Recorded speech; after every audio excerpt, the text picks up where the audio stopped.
Allora, আমি এখন পিৎজার উদ্দেশ্যে রওনা দিতেছি।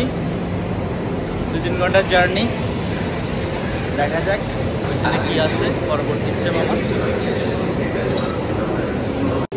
ভাবছিলাম ফিরেন্সে আমার শেষ গন্তব্য, কিন্তু আসলে আর থাকতে পারলাম না। পিৎজা আমার আসতে হইল, যেটা আমার ডিসকোর্সে ছিল।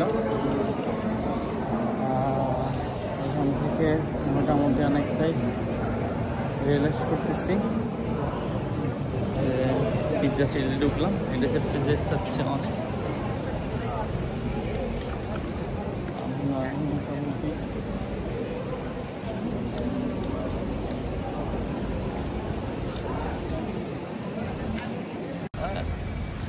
Pizza stazione del treno. এটা হচ্ছে পোয়ারা, এটা হচ্ছে ইয়ে। আর এখন আমাদের কোর্স শুরু হবে পিৎজাতে। এটা ঘুরা দেব, তারপর হচ্ছে যে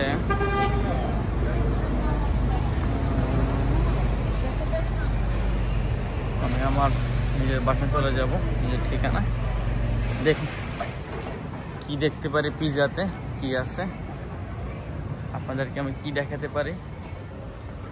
আমার সাথেই থাকুন, ধন্যবাদ।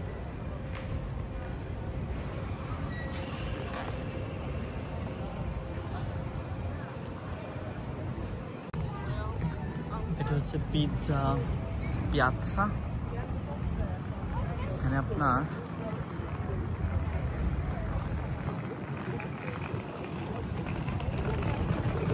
মোটামুটি ভালো আমার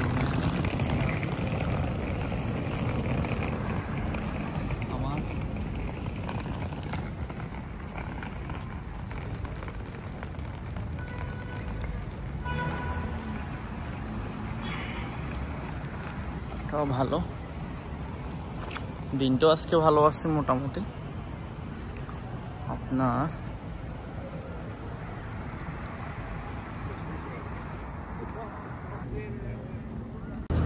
এটা হচ্ছে পিৎজা শহরের আরেকটা পানির স্রোত, আমি আপনাদেরকে দেখাচ্ছি। এখানে মোটামুটি শান্ত আছে। তারপর আছে আপনার শহরের চাকচিক্য আসলে অনেকটাই পরিবেশ নিরিবিলি সুন্দর। আমার কাছে মনে হইতেছে ইতালির প্রত্যেকটা জায়গায় অসাধারণ। এটা আমার আজ 10 দিনের সফরে দেখছি যে এটাই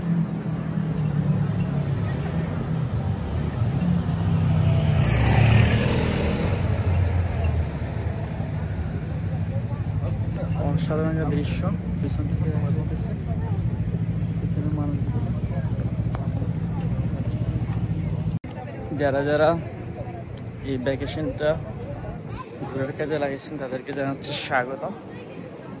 আর যারা ফাইন্যান্সিয়ালি প্রবলেমের কারণে ঘুরতে পারতেছেন না, একটু কিছু টাকা পয়সা জোগাড় করে ঘুরতে বাইরে হয়ে যান, তাহলে দেখবেন লাইফে অনেক কিছু দেখবেন, অনেক কিছু শিখবেন, নিজের প্রতি নিজের অনেক কনফিডেন্স চলে আসবে যে আসলে আমি একজন মানুষ, আমার একটা স্বাধীনতা আছে। সারা জীবন কাজ করে আপনার ফ্যামিলি দেখে নিজের একটু রিল্যাক্সের প্রয়োজন আছে। তো আজকে আমি ফিরেন্স থেকে পিৎজা চলে আসছি। এখন পিৎজার যে বিশেষ একটা বিল্ডিং আছে, আমি ওদের কাছে যাইতেছি। এখন দেখি ওটা কতটুকু দূর আমাকে নিয়ে যাইতেছে। তো আশা করি আমার সাথেই থাকবেন সবাই, ধন্যবাদ। এটা হচ্ছে পিৎজার একটা টেম্পল আর